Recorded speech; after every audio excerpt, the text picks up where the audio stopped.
Welcome back to COVID and Chill. This is episode 3. I am Neeko the Geeko, and I am being joined today by Greg and Brooke Lewis. Say hello. Hi. So, I wanted to have them on the show because they are parents that are home all day long with a bunch of kids during quarantine.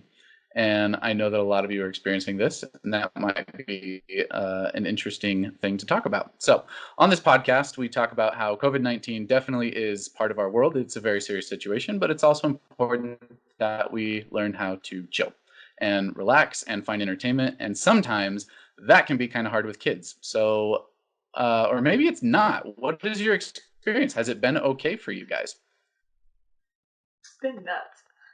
Yeah, imagine, I want to say a dog, but dogs aren't as, smart as kids are, but equally as destructive. So imagine you have a dog that can climb, and there's 3 of them. What the analogy Brooke used today is it's like trying to brush your teeth while eating Oreos. Oh, okay. Yeah. So you have 3 kids. How old are the kids? So we got June, who's 6. She loves school and her teacher and everything about it. So being home is a little hard. She is introducing structure for herself because there isn't enough of it. We have Kate, who is our 4-year-old. She loves everybody and everything and feels no emotion in a small way. So that's fun. She's constantly following June around, and June is telling her how to do things. So they make a nice little pair. And then we have Emily, who is 2 next month. Yeah, two next month, and she's a honey badger. She just walks around grabbing whatever she wants, pushing back against June. She's the only one that will when June tries to be bossy, and getting into literally everything: cereal boxes, toys, rooms, anything to get. My shoes. Shoes, especially right now. She's big into shoes. So she tries the shoes on, or she just moves them around, or she wears them around the house and outside, and falls and doesn't get the connection between I'm wearing giant shoes and that's why I keep falling. But she's awfully cute while she does it, so it balances. So how has that situation changed with this whole COVID-19 outbreak? What was your situation before, and what is it now? What's the difference there? Were both of you working? Were both of you at home? How are things different? From my side, I go to work at 8. I'd maybe get the kids breakfast and then drive off to work, and I'd be back around 5 or 6 each day, sometimes later.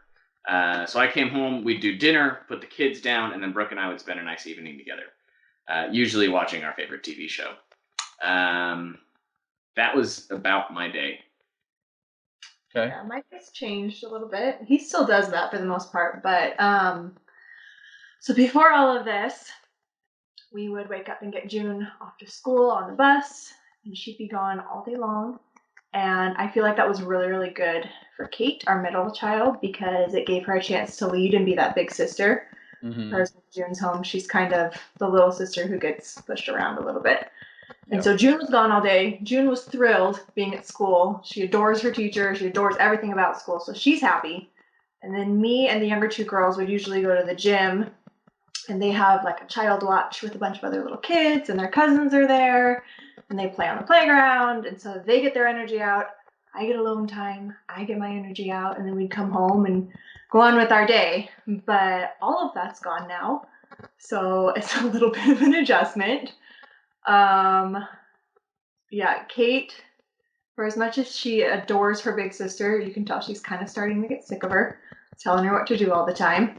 I don't have my escape at the gym anymore, and the girls don't have their kind of social environment that they had with all those other little kids that they saw every day, and they don't have that outlet to play and run around and be crazy and not have anything to worry about. So and so part of this adjustment, part of the deal has been we have an office. Incredibly lucky to have an office.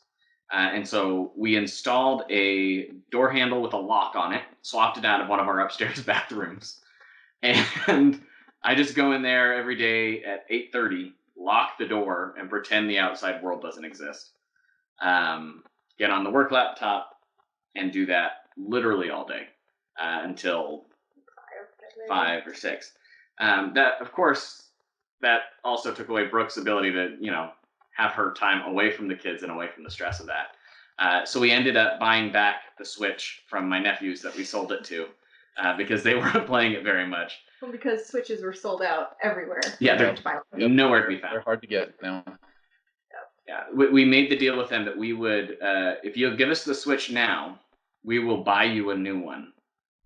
And you guys, keep all your games and that stuff. So how does that work out? So Tava and I, we play a fair amount of video games together and individually. Do you guys both play the Switch? Is that sanity just for you, Brooke, while Greg is working? How does that work out with the Switch? How's that helping out?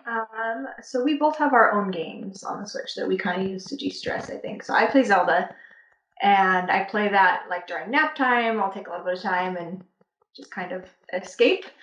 And then when he's done with his workday, a lot of times he'll play Super Smash. Is that what it is? Yeah, Smash Bros. I'm working on my Jigglypuff.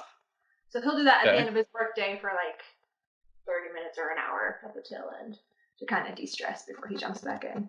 We have to take shifts with the kids. And so I'll finish my workday a lot of the time and go, okay, I'm done. And Brooke goes, sweet, and runs into the office, locks the door behind her, and decompresses from the day while I will get some form of dinner started or help get the kids to bed so that she can decompress before, nighttime after the kids are both down and we can watch a movie or do something like that. Or we play together sometimes. He does the hard stuff on Zelda that I can't do. Yeah, the major tests of strength. What's the test of strength? So my wife loves Breath of the Wild, Zelda, and she just started a new file during this whole quarantine, and that is the part that she hates as well. That's the only part of that game she hates is the test of strength. But she is very determined, and she's determined to do them all by herself. So far, she has done them by herself.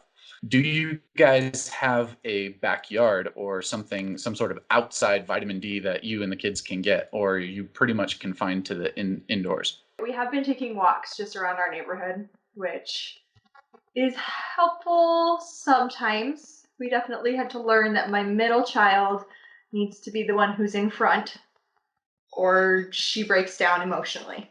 But if she's in front, we're good. We can go on a walk for like half an hour and everyone's happy. But if she's not in front, then there's a lot of tears. So. Yeah, they have their little things that they like to be in charge of, and their buttons like on the elevator that they want to push, and all those different things that you just kind of have to cater to eventually. You just give up and say, you know what, for some reason this is really important to them, and we just have to let them do it. So since the quarantine, has your tiredness with kids gotten worse, or how has that been? It's gotten Brooke's eyes go wide and she just nods in fear. Yes, definitely. Because that's the other thing too, is usually we have things that we need to do during the day, and so there's times when the kids are in the car and they're strapped in their car seats and they're contained, and all of that time that we usually spend in the car going to dance class or running errands, all of that's gone because we don't go anywhere. And so it's an extra probably 2-3 hours every day almost. Yeah. Depending on the day of time where we're just like here getting sick of each other type of thing. And so I feel like the kids are on kind of a shorter rope emotionally, and then I am, and then you put them together and it's rough. Yeah, it's a great example. So June, our 6-year-old, very responsible, very well put together, very structured. She's your standard oldest kid. But something about the quarantine and being stuck in home all day has her just wound up in a way that she hasn't comprehended before. Mm-hmm. And so little things now are, trip her up, and she gets really emotional out of nowhere. June, she'll start crying and get welled up. Kate is struggling, like Brooke was talking about. Gotten shouty and very rebellious because she has her hounding older sister barking orders at her all the time, and she's getting sick of it. And that translates to us too. But they get better the more they can get outside and get away from each other. The hard part's really just the containment. All those dynamics end up getting magnified when they're forced on each other over time and a lot of those things because you can't get relief from them. Outside of managing kids, what are you guys doing as far as groceries, just basic supplies and everything? Are you guys good? Is there something that, like, are you guys on a shortage of toilet paper where you're at? Or how do you do milk? Like, so, funny story. On my mission, I went to Hawaii, right? And so that meant that Hawaii is like this cultural hub with Japan and China and the Philippines and all these different places. So I had 6 months of companions that were from Japan. And they used to tell me, Greg, I don't understand. Oh, not Greg, Elder Lewis. I don't understand why Americans use toilet paper for everything. It's so unsanitary. It's so gross. Why doesn't everybody just have bidets? In Japan, we all have bidets. And when we got married, I brought up to her, yeah, we should get a bidet. That'd be kind of fun. We'll just give it a shot. My mate says that's how it, why not? And Brooke's like, no, that's weird. No bidets. And finally, for my 30th birthday, I was like, you know what? I'm putting it on the birthday list. We're getting a bidet. We're doing it. And that was December 11th. And it is looking like the most wise, prescient purchase ever. Because now we have a bidet and we don't have any. And we're almost out of toilet paper too, and Costco still doesn't have any. So do the kids use the bidet too? Goodness no. We have a stack of baby wipes, maybe 20 feet high. We got baby wipes and we have some toilet paper. I mean, that it's was before low, the crisis. But it's there. Okay. Yeah, I'd be interested to do a follow-up interview with you guys when the toilet paper runs out and you have to train the kids to use the bidet and see how that goes. What do you suggest people check out? In terms of like fitness stuff?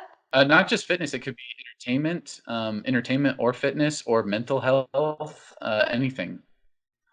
We've been doing a lot of YouTube. In terms of kids, there is Art Hub for Kids on YouTube. And it's this like dad and his kid, and they teach kids how to draw a bunch of stuff. And so our kids, at least our older two, will just sit there in front of it for like a couple hours if we let them and just draw the whole time, and they just eat it up. It's like magic. Yeah. Okay. Cool. But it's a dad and his son, so it's simple enough that his like 6 or 7-year-old son can draw along with him. And they have a special one for Easter, and they had a St. Patrick's Day one, and they have these ones where like you fold the paper to where you pull it apart and you see like a leprechaun inside, or so. I'll post a link to that in the description so that other people can check it out. Being socially isolated is hard, and interacting with only kids all day is also really hard. So her brother spun up something really great. He grabbed one of the JackBox party games. Yep. And so now we have a regular game night every Saturday night with all of her siblings and their spouses playing the JackBox games. And that's been really fun. So we just Zoom call in. And what are you guys playing? Everywhere. Okay. You do a Zoom call where you can like see everybody tiled out so you can see people's faces, and then you're playing JackBox just through a browser or on. My sister-in-law does screen sharing on her computer so that we can see the JackBox screen, and then we all have like our phones or our tablets that are our like controllers, so we can essentially look at the computer with the Zoom call boxes on the side and then play like we're all together, even though we're not. Yeah, they serve it up through Steam. For people that don't know, JackBox is a series of just fun, very goofy party game, and you look like apples to apples mixed with charades and your favorite stand-up comedian. I don't know. That's the best way I can describe JackBox. I hadn't thought about using Zoom to do the screen sharing part, so that's a really great suggestion. Before we go, what are you guys doing for mental, spiritual stuff? Mental health, the games, the alone time. That's a big piece. For me, work has been really stressful, and it changes work dynamics when you're not around your team every day and you can't coordinate. And so along those lines, the spiritual side has helped to stay aligned. Okay, what are my values? What's the right thing to do? How do we make these types of decisions? Big picture. Maintain kind of a big picture outlook when kind of. As you know, when you're not able to talk to some people face to face, the minutia can get get amplified, especially in stressful situations. And I think for me, it's been important for me to get outside every day, because if I feel cooped up in the house too much, then it gets to me. It gets under my skin.